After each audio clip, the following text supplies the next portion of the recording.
Bwana Yesu atukuzwe sana, ainuliwe daima, Bwana na mkombozi wa maisha yetu. Hapa mjini Seattle, Washington, Umarekani.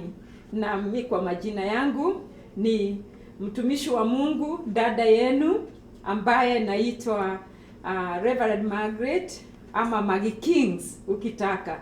Ndipo najulikana na wengi. Nimekuja ili tukaweze kuendelea na hii injili, manake injili itaendelea. Bwana Yesu asifiwe sana.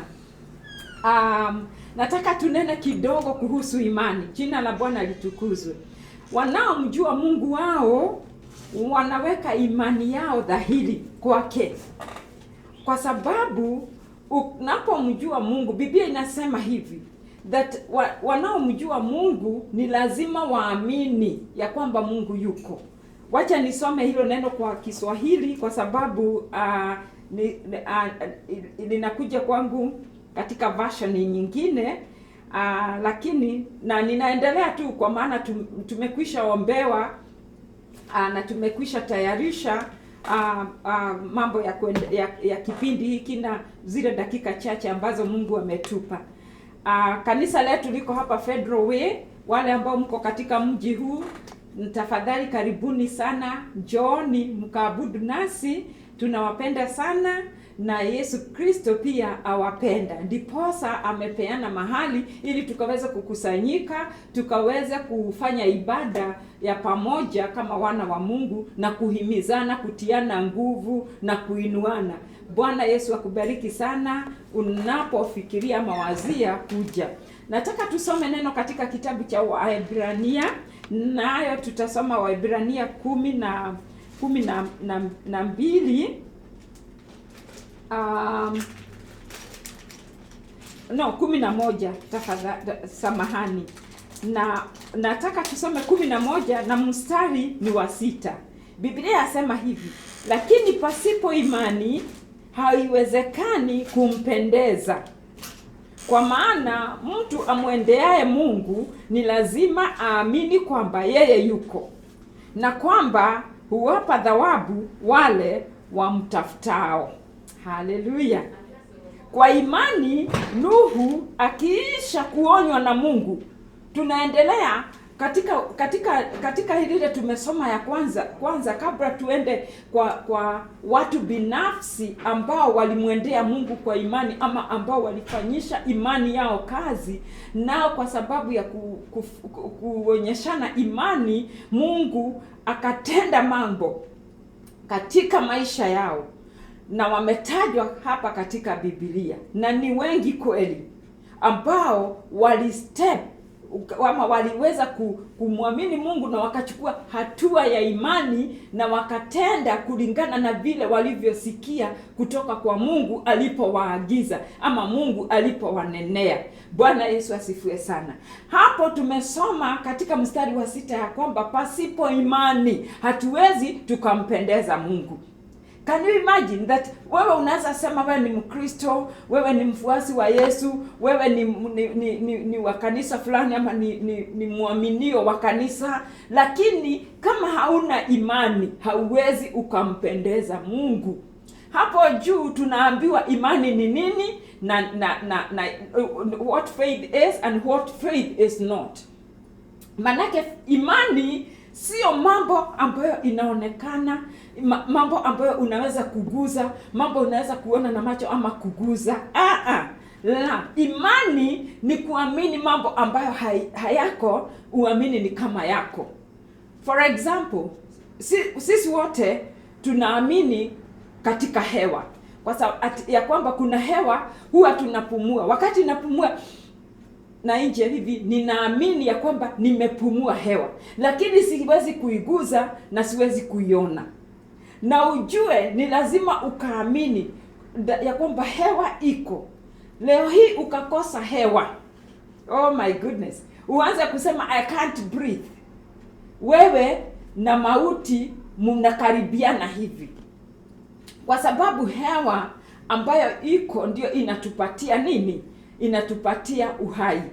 Lakini wewe huwezi ukakanusa ukasema ya kwamba kwa sababu umesoma sana, kwa sababu wewe ni mtu wa kukanusa mambo ya muregani, wale watu ambao hata ukimwambia nini atasema haiwezekani, ukasema hakuna kitu kama hewa, hakuna.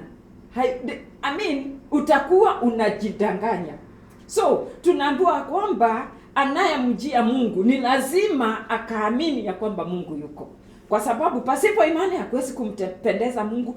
Na yule amjiaye Mungu ni lazima aamini Mungu yuko. Meaning, ukataka kubarikiwa na Mungu, ukataka kupokea kutoka kwa Mungu, ukataka Mungu aingilie kati katika hali yako, ni lazima uamini ya kwamba yuko. Yes, kwa sababu kama hauamini kama yuko, atakuwaje? Atakuwa reality kwako namna gani? Haiwezekani.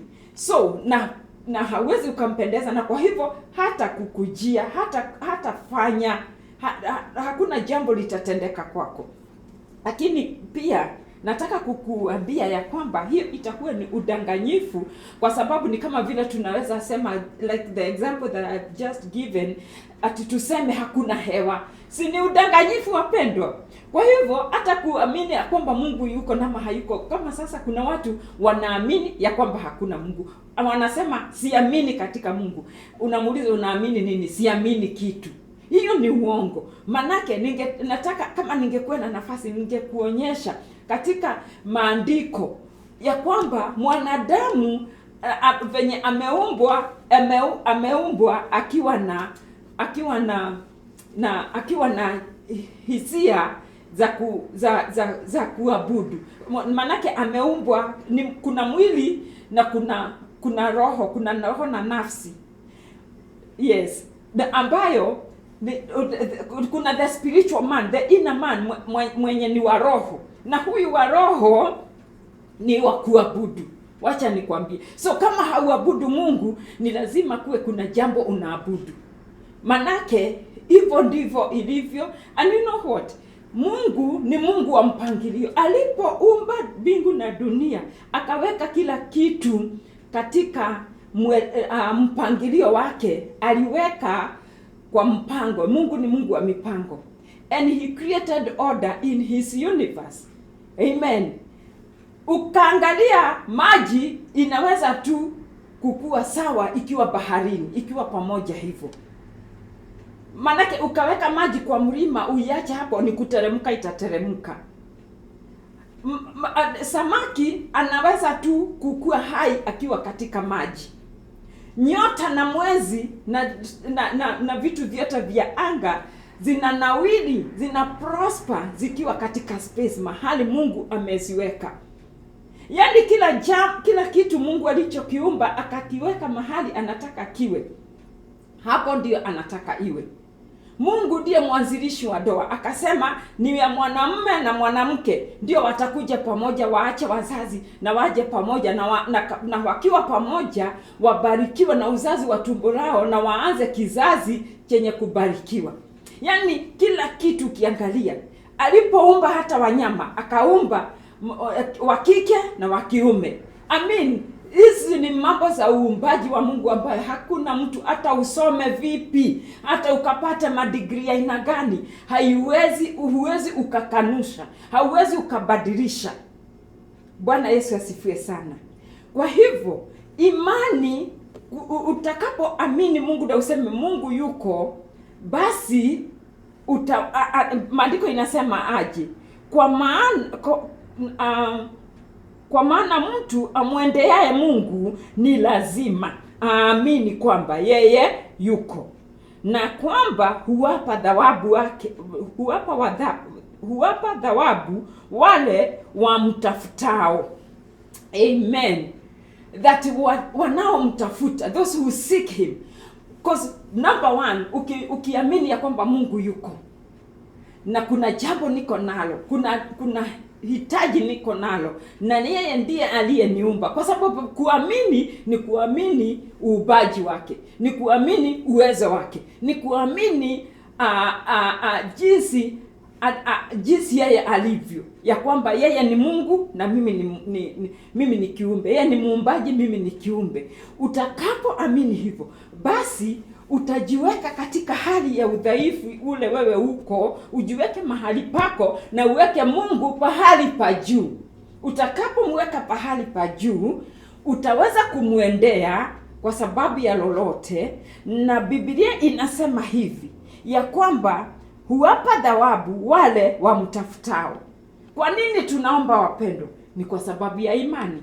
So ukiendelea hapa utaona, tukianza na mtu kama Nuhu, Biblia inasema akiishi kuonywa kwa imani. Nuhu akiisha kuonywa na Mungu katika habari za mambo yasiyoonekana bado, kwa jinsi alivyomcha Mungu, aliunda safina. Angalia hivi, yaani utakapokuwa mtu mwenye imani katika Mungu, Mungu atakaponena na akuagize, hautangojea kuona, hautangojea kuhakikisha. Utaweza kutenda kulingana na lile Mungu amesema, na ukachukua hatua ya imani na kutenda kulingana na maagizo ya Mungu. Ugojeage kuona results kama wewe umeshaenda. You know? Yaani Mungu amesema twende, unaenda kama Ibrahimu ametajwa hapa.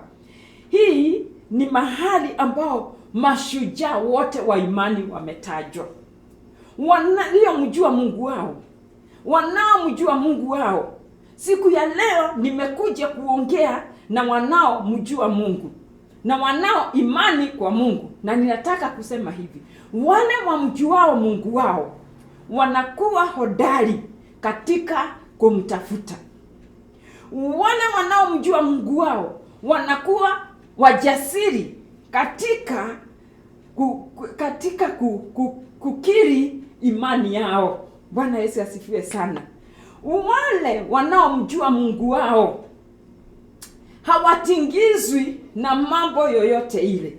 Ukiangalia katika Biblia tutapata examples ama kielelezo moja kwa kingine kwa ingine. Unakuta ya kwamba watu wanaomjua Mungu wao watakuwa hodari, watakuwa wajasiri.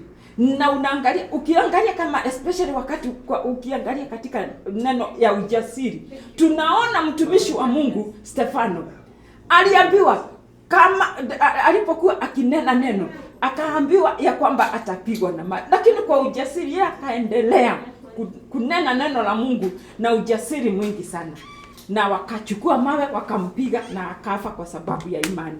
Nuhu naye alipoambiwa jenga, hakugojea atiambie Mungu, jambo kama hili wewe Mungu ni wa ajabu, nini hiyo unaniambia nifanye? Yeye aliamka na akaweza kutenda kulingana, mpaka watu wakaanza kumuita kichaa. Na wacha nikwambie, kuamini Mungu kunachukua muda. Mungu akisha nena, anagojea aone, haungatuki, hautangiziki, unasimamia lile ulivyolisikia. Kuna jambo umesikia kutoka kwa Mungu, lifuatilie lile na ufuate maagizo ya Mungu na uendelee kuamini na utende. Hata kama itakuchukua muda kama vile Nuhu ilipomchukua miaka 100 kujenga Sabina, itakuja kutilimika, kwa sababu imani kwa Mungu ni kumaanisha yeye ni mwaminifu na atatenda lile alivyosema atatenda. Na wengine wengi ambao wamewekwa katika kitabu katika mashujaa wa imani ambao tunaweza kuwataja na tutaendelea siku nyingine kwa sababu ya muda. Wacha tuendelee kutoka hapo na tutaenda tukiwaona mmoja hadi mwingine jinsi walivyosimama katika imani na wakasimamia vile walivyoamini ya kwamba ni Mungu amenena, ni Mungu nafuata, ni Mungu ninayetumainia. Na hata kama jambo baya lilitendeka kwao, kama Stefano alipigwa na mawe na akafa, Biblia inasema alimuona Yesu. Haleluya, na utukufu mwingi sana. Bwana Yesu akubariki. Simamia imani yako hadi mwisho katika jina la Yesu Kristo. Amina. You are watching Pacific Waves Television USA, a place of nourishment.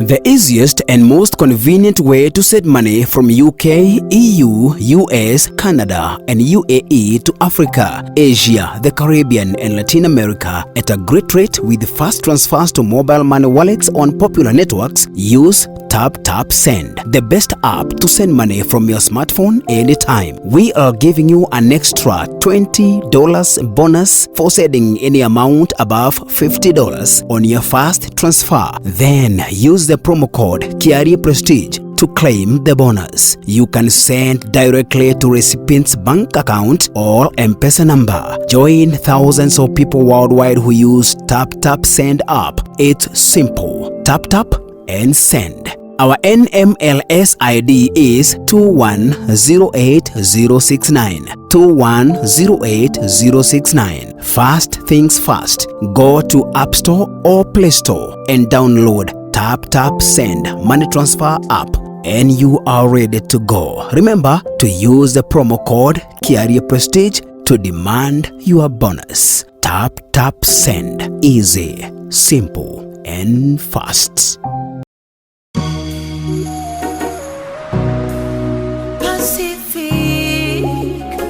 Pacific Waves TV.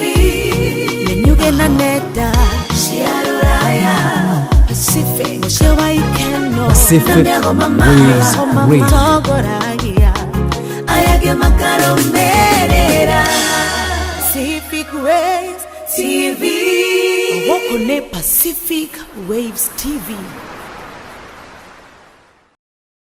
To subscribe to our channel Pacific Waves TV USA, kindly log on to YouTube, press the search button and type Pacific Waves TV USA. Oh yes, there you are. Open the channel on your right hand side, click the word subscribe.